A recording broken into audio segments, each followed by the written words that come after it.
मैं प्लीज पीछे हो जाइए आप। Best spices, you grow beautiful things, you have culture, literature, art, you have tribal communities from which we have so much to learn. You have everything, more than anything else. You have the greatest asset of a youthful, educated population. Then it's all being wasted away. Everything is an opportunity wasted. I see it in my work. And I genuinely want to tell you, don't let anybody waste these opportunities anymore. Fight for yourselves. When you go and vote on the 9th, you vote for yourself. You vote for your future. You vote for those who will be compassionate to your problems, who will understand and try to resolve them and work hard for you in your service. That is your biggest duty and responsibility to this land which you love, that has given you everything. നിങ്ങൾ ഈ April 9-ാം തീയതി പോയി vote ചെയ്യുമ്പോൾ നിങ്ങൾക്ക് ഈ നാടിന് വേണ്ടിയിട്ട് നിങ്ങൾക്കുള്ള അവസരങ്ങളെ സംബന്ധിച്ച്, ഈ നാട്ടിൽ ലഭിക്കേണ്ട അവസരങ്ങളെ സംബന്ധിച്ചെല്ലാം ഒരു മാറ്റം ഉണ്ടാക്കുന്നതിന് വേണ്ടിയിട്ടുള്ള വോട്ടാണ്. ഈ നാട് എല്ലാവരെയും ഉൾക്കൊള്ളുന്ന എല്ലാം ഉള്ള ഒരു നാടാണ്. എന്തൊക്കെ സവിശേഷതകൾ ഈ നാടിനുണ്ട്! ഈ നാട്ടിലുള്ള അവസരങ്ങളെ മുഴുവൻ പാഴാക്കി കളയുന്ന ഒരു സർക്കാരാണ് അവിടെ ഉള്ളത്. അതിനൊരു മാറ്റം വരുത്തേണ്ടതുണ്ട്.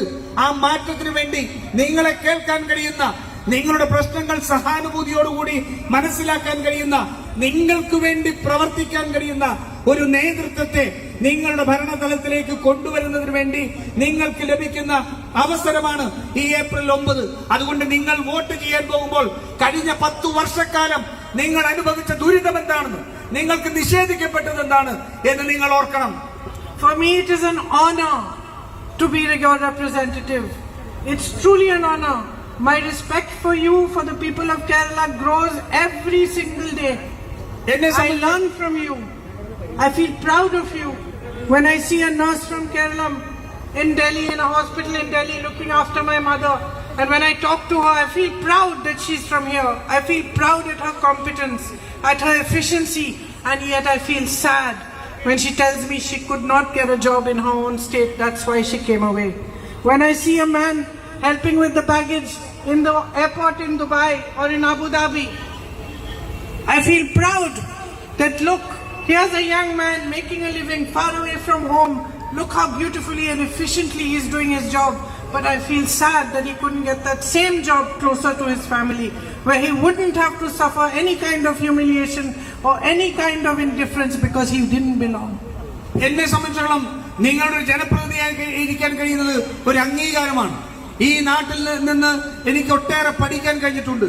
ഈ നാടിന്റെ ആത്മാവിനെ കുറിച്ച് എനിക്ക് പഠിക്കാൻ കഴിഞ്ഞിട്ടുണ്ട്. നോക്കൂ, ഇവിടുത്തെ നഴ്സുമാർ, ആ നഴ്സുമാർ മറ്റു സ്ഥലങ്ങളിൽ പോയി ജോലിയെടുക്കുന്നു. ഡൽഹിയിൽ എന്റെ അമ്മ സുഖമില്ലാതെ കിടക്കുമ്പോ എന്റെ അമ്മയെ പരിചരിച്ചത് കേരളത്തിൽ നിന്നുള്ള നഴ്സുമാരാണ്. അവരേറ്റവും കഠിനാധ്വാനികളാണ്. അവരുടെ ജീവിതം, അവരുടെ പ്രവൃത്തിയിലേക്ക് അവരുടെ മുഴുവൻ ആത്മസമർപ്പണത്തോട് ചെയ്യുന്നു. പക്ഷേ അവർക്ക് കേരളത്തിൽ അവസരങ്ങളില്ലാത്തത് കൊണ്ടാണ്, അല്ലെങ്കിൽ കേരളത്തിൽ മതിയായ വേതനം ലഭിക്കാത്തത് കൊണ്ടാണ് ഡൽഹിയിൽ പോയി ജോലി ചെയ്യേണ്ടി വരുന്നത് എന്ന് പറയുമ്പോൾ എനിക്കത് വിഷമമുണ്ടാക്കുന്നു. നമ്മുടെ സാധാരണക്കാരായ യുവാക്കൾക്ക് ഇവിടെ അവസരങ്ങളില്ലാതെ പുറത്തേക്ക് പോകേണ്ടി വരുന്നു എന്ന് പറയുമ്പോൾ എനിക്കത് വിഷമമുണ്ടാക്കുന്നുണ്ട്. There are so many things that we can do if we have the political will to do them. And I am here today to tell you that the UDF has the political will to make this state prosperous, to give you more opportunity and to work hard for you to resolve your problems. നമ്മുടെ രാഷ്ട്രീയ ഇച്ഛാശക്തി ഉണ്ടെങ്കിൽ ഇവിടെ നമുക്ക് വികസനത്തിന് വേണ്ടിയുള്ള എല്ലാം നമ്മുടെ മുന്നിലുണ്ട്. എല്ലാ കാര്യങ്ങളും നമുക്ക് മുന്നിലുണ്ട്. ഞാൻ നിങ്ങളോട് ഇവിടെ നിന്ന് ഉറപ്പ് നൽകുന്നത്, UDFന്റെ ഗവൺമെന്റ് വന്നാൽ ഈ കേരളത്തിന്റെ എല്ലാ സാധ്യതകളെ ഉപയോഗിച്ചുകൊണ്ട് ജനങ്ങളുടെ ജീവിത നിലവാരം മെച്ചപ്പെടുത്തുന്നതിന് വേണ്ടിയുള്ള പ്രവർത്തനങ്ങൾ ഏറ്റെടുത്ത് നടപ്പാക്കും എന്നാണ്. We have the competence, we have the experience, and we can give you a clean and efficient government with a vision for you. നമുക്ക് കോൺഗ്രസിന്, UDFന് സംശുദ്ധമായ ഭരണം കാഴ്ചവെക്കാൻ, സുതാര്യമായ ഭരണം കാഴ്ചവെക്കാൻ നമുക്ക് എല്ലാ കഴിവുകളും നമുക്കുണ്ട്.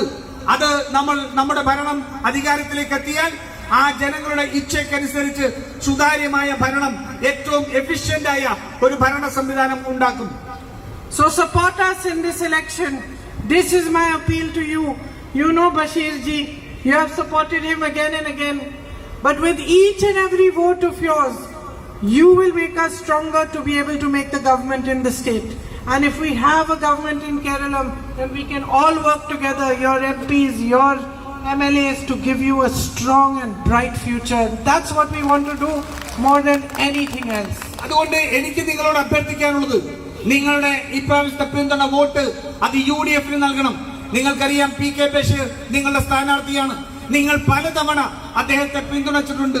നിങ്ങളുടെ ഓരോ വോട്ടും നമ്മുടെ കേരളത്തിൽ UDF ഒരു ഗവൺമെന്റ് ഉണ്ടാക്കാൻ വേണ്ടി സഹായകമാകും. നമ്മുടെ MP-മാർക്ക്, നമ്മുടെ MLA-മാർക്കെല്ലാം യോജിച്ചു നിന്ന് ജനങ്ങളുടെ ഗുണപരമായ മാറ്റത്തിനു വേണ്ടി പ്രവർത്തിക്കാൻ UDF ഒരു ഗവൺമെന്റ് കേരളത്തിൽ ഉണ്ടാവേണ്ടത് ആവശ്യമാണ്. You have trusted us and put your faith in us. Give us the opportunity to show you how much work we can do for you. നിങ്ങൾ ഞങ്ങളിൽ വിശ്വാസം അർപ്പിച്ചിട്ടുണ്ട്. നിങ്ങൾ ഞങ്ങളെ ഉത്തരവാദിത്തങ്ങൾ ഏൽപ്പിച്ചിട്ടുണ്ട്. ഒരിക്കൽ കൂടി ഈ അവസരം ഉപയോഗിച്ചുകൊണ്ട് നിങ്ങൾ ഞങ്ങളെ പിന്തുണയ്ക്കണം. നമുക്ക് ഈ അടുത്തൊരു ഗവൺമെന്റിന്, UDF ഗവൺമെന്റിന് എന്ത് ചെയ്യാൻ സാധിക്കുമെന്നുള്ളത് നമുക്ക് ജനങ്ങൾക്ക് കാണിച്ചു കൊടുക്കണം. Thank you once again for coming here, waiting for me and for listening to me so patiently. I look forward to hearing the result of the election, and I know that you are going to make Bashir ji victorious once again. Thank you very much. ഇന്ന് ഇവിടെ നിങ്ങൾ എല്ലാവരും എത്തിച്ചേർന്നതിന്, സമാധാനത്തോടു കൂടി നിങ്ങൾ എന്നെ കേട്ടതിന്. PK Bashir ji, we all know him very well,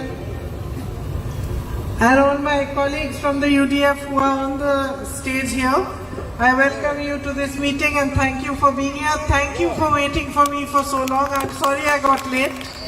വേദിയിലുള്ള ബഹുമാനരായ നേതാക്കന്മാരെ, അതുപോലെ തന്നെ നമ്മുടെ PK ബഷീർ സ്ഥാനാർത്ഥി, അദ്ദേഹത്തെ ഏറെ നാളായി എനിക്കറിയാം.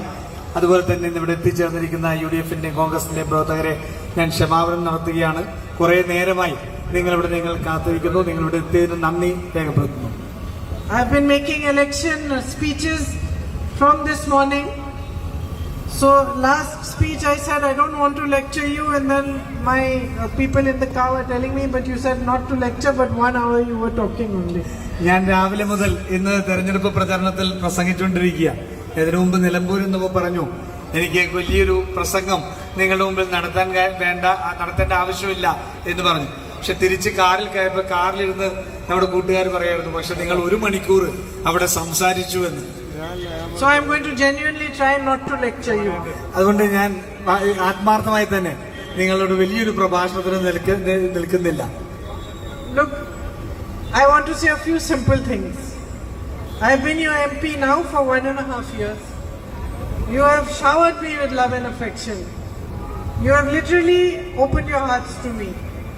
I used to not understand when Rahul used to say this. But now that I've been your MP here for 1.5 years, I understand how much love you gave Rahul. And I'm honored that you're giving me the same kind of love.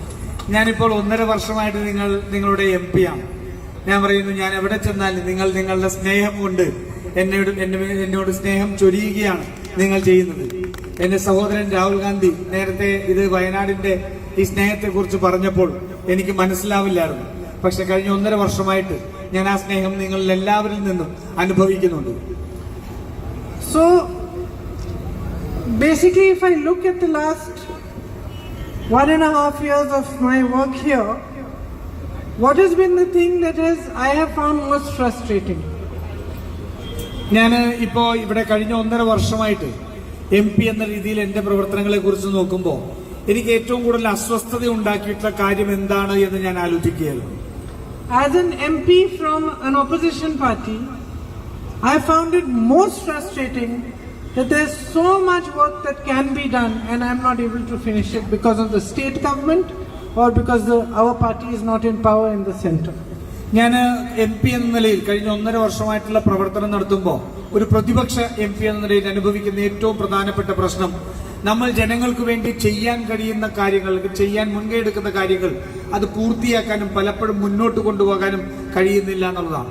പ്രത്യേകിച്ച് കേന്ദ്ര സംസ്ഥാന സർക്കാരുകളുടെ നിഷേധാത്മകമായ ഒരു സമീപനം കൊണ്ടാണ് അത് നമുക്ക് ബുദ്ധിമുട്ടുണ്ടാക്കുന്നത്. Everywhere I go, whether I visit tribal communities, whether I go to someone's home and discuss with the family what problems they are facing, whether I meet farmers, dairy farmers, banana farmers, rubber farmers, coffee